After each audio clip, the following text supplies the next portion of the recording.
তোমার মুখ কেন এত বেশি চলে? কেন? ছেলে মানুষ বাইক চালায়, ট্রাক চালায়, প্লেন চালায়, পুরো জাহাজ চালায়, আমরা বেচারি সামান্য মুখটাই চালাতে পারবো না? এই তোমারে কাঁচা আম আনতে বলছি আচার দেবো বলে, তুমি পাকা আম আনছো কেন? কি উল্টো পুল্টো কথা বলতেছো? আমি তো কাঁচা আমি আনছি, পাকা আম আসবে কোত্থেকে? আমি কি মিথ্যা কথা বলতেছি? রান্নাঘরে গিয়ে দেখে আসো, সব আম পাকা। আম নিয়ে আসার সময় দুই মহিলা অটোতে ছিল, আমার মনে হয় ওই দুই মহিলার কথা শুনে আমগুলো পেকে গেছে। আমার জামাই কালা হয়েছে তো তোর কি? তুই কি আমার জামাই কালা চুমা দিবি? তুই আমার জামাইটা কালা কস, কালা হইলে কালা, তো তোর সমস্যা কি? আমার কাছে বালা। অনেক ভাইবা চিন্তার ডিসিশন নিলাম যে ভালো হয়ে যাবো, তারপর হঠাৎ মনে হইলো ভালো মানুষের তো এই দুনিয়ায় ভাত নাই, তখন কি খায় বাঁচমু? ভালো হওয়া যাবে না। কোনো কারণে যদি আমি 1 কোটি টাকা পাইলাম, তাহলে আমার যত স্বপ্ন আছে পূরণ হয়ে গেল। 50 লাখ টাকার একটা গাড়ি কিনলাম হইলে, 25 লাখ টাকার একটা হাইফাই বাড়ি করলাম হইলে, 1.5 লাখ টাকার একটা গোল্ডেন আইফোন কিনলাম হইলে, সব মিলে আমার 76,50,000 টাকা গেল বলে। আমার তো থাকলো হইলে আরো 25,50,000 টাকা। আমি 50,000 টাকা গরিবরা দান করে দিলাম হইলে, আর 25 লাখ টাকা 20 লাখ টাকা ঢাকা একটা ব্যবসা দিলাম হইলে, আর 5 লাখ টাকা ব্যাংকত হয়ে দিলাম হইলে। আমার ব্যাংকের তো লাভ হইলে হইলে, আমি ব্যবসার তো কিছু টিয়া পাইলাম হইলে, সব মিলায় আমার জীবনে আর কোন কষ্টই থাকলো না হইলে। আমি ভিআইপি ভাবে চললাম হইলে, আর সেইটা আনতে আমার পিছিয়ে লাইন লাগিয়ে থাকলো হইলে। I love you. আমি যদি আই লাভ ইউ টু বলি তাহলে? তাহলে তো আমি খুশিতে মরে যাব। থাক তাহলে বলবো না, বেঁচে থাকো তুমি। আচ্ছা বান্ধবী, তুই তোর বয়ফ্রেন্ডে কি বলা রাখিস? আমি আমার বয়ফ্রেন্ডে জান বলা রাখি। ও আচ্ছা, তাহলে বান্ধবী আমি তোর কি হই? বান্ধবী লাগি? তাহলে তুই আমার জন্য কি করতে পারবি? ও মাই গড, আমি আমার জানটাও। আমার আপনারই লাগবো। সকালে নাস্তা না খেয়ে পান দাওয়াত খেতে পারবা? হ্যাঁ পারবো। লোকাল বাস উঠতে পারবা? হ্যাঁ পারবো। শপিং না করে থাকতে পারবা? হ্যাঁ পারবো। ঝগড়া না করে থাকতে? না, ঝগড়া না করলে আমার পেটের ব্যথা হজম হয় না। কি করস? এই তো গার্লফ্রেন্ডের সাথে কথা বলতেছি। কিন্তু তোর তো কোনো গার্লফ্রেন্ডই নাই। কেন, তুই আসিস না?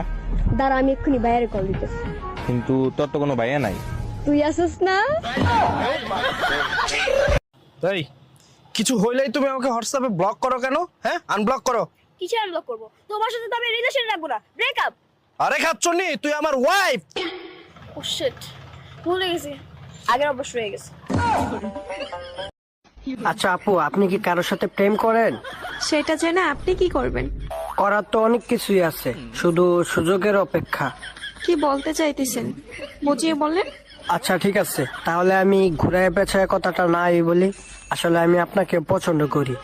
পছন্দ করছেন, ঠিক আছে, এখন আমি কি করতে পারি? আমারে কুলো লইয়া নাচো। এই পাশের বাড়ির ভাই ভাবিরে বকাবকি করতেছে কেন? তুমি কি এই বিষয়ে কিছু জানো? ভাই ভাবিরে রাইখে 3 দিনের ট্যুরে যাবে, তার জন্য ভাইরে বকাবকি করতেছে। এটা কিন্তু ভাবির বাড়াবাড়ি। পুরুষ মানুষ এত কষ্ট করে টাকা ইনকাম করে, মাঝে মাঝে একটু ঘুরতে যাবে, এতে সমস্যা কোথায়? তোমার মতো সব মেয়েরা যদি বুঝতো তাইলে আর কোনো সংসারে অশান্তি হইতো না। থাক হইছে, আমারে আর পাম দিতে হবে না। তা তুমি রেডি হয়ে কোথায় যাচ্ছ? আরে আমার সাথেই তো ভাই ট্যুরে যাবে।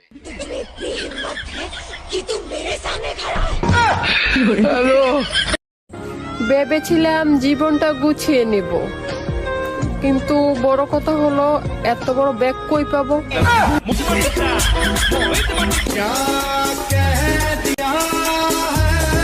তো গো বেডা গো, এত ভাবা সে কই থেকে বুঝি না। ভাইবা দেখ, আমরা মেয়েরা যদি তোগো বিয়া না করতাম, কেমনে বাপ হইতি? কেমনে বাপ হইতি? তোগো বংশ তো নির্বংশ হইয়া যাইতো। তোগো বাড়ি ঘরে ঘাস লাগাইয়া গরু ছাগলে খাইতো। বেডা তোরা ধন্য, আমরা মেয়েরা তোগো বিয়ে করার জন্য। আচ্ছা বলতো, ভালোবাসা কোন কোম্পানি? চায়না কোম্পানির। তুই কি করে বুঝলি? আরে ওই কোম্পানির জিনিস টিকলে সারা জীবন টিকে, না টিকলে 2 দিনও টিকে না। কইলাম একটা কিস্তি উঠাই কেন রাজি হও না, নাইলে কিন্তু বেচা দিমু তোমার গায়ের গয়না। আমি একটু ভালো থাকি, তুমি কি তা চাও না? কিস্তিওয়ালা আমায় ধরে, তোমার তো পাই না। তোমার বুঝাইলাম কত কিস্তি দিমু ঠিক মতো, তোমার বুঝাইলাম কত কিস্তি দিমু ঠিক মতো, তুমি শুধু রাজি হও না, তাইলে বেসমু না তোমার গয়না বউরে, তাইলে বেসমু না তোমার গয়না। আমি মধু এবং বিষ দুটোই, স্বাদ আপনার ব্যবহারের উপর নির্ভর করে।